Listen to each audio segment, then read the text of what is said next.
এই খুব বৃষ্টি হইতেছে।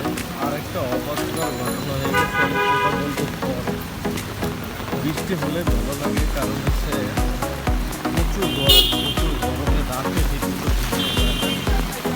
যাদের বাসায় এসি আছে তাদের হিসাব তো আবার আলাদা, কিন্তু আমার মতো যারা আছে বাসায় এসি নাই, প্রচণ্ড গরম, তাদের জন্য তো একটু স্বস্তি আর কি।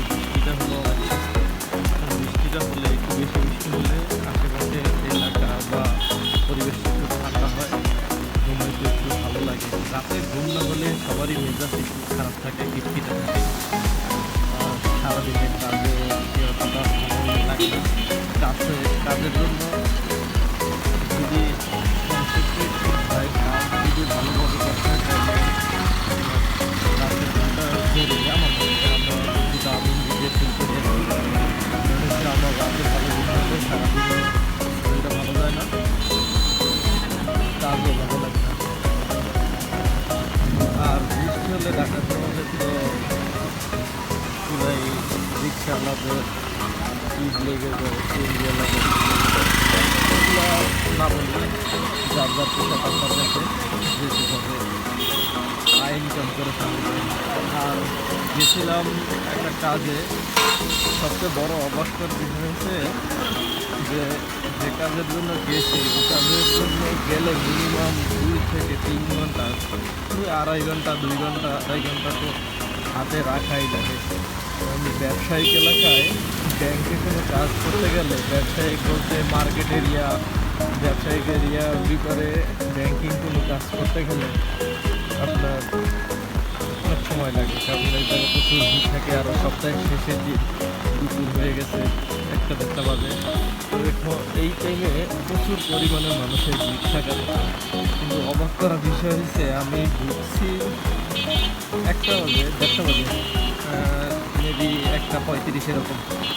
কিন্তু যাওয়ার পরে আমি যে টোকেনটা নিয়েছি, টোকেনটা নেওয়ার পরে আমি নিজেই অবাক।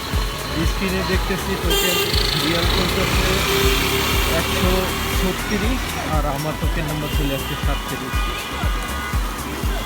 আমি তো পুরাই অবাক, কারণ হচ্ছে যে ব্যাংকে গেছি এখানে মিনিমাম 2 ঘন্টা ছাড়া সিরিয়াল পাওয়া খুবই কষ্টকর। তাই যদি আগেভাগে কাজ করতে তাহলে যাইতে হয় সকালে। এই জন্য আমি অবাক হয়েছি পুরোটাই। আর বৃষ্টির মধ্যে ভিজতে গেছি, ভালো লাগতেছে।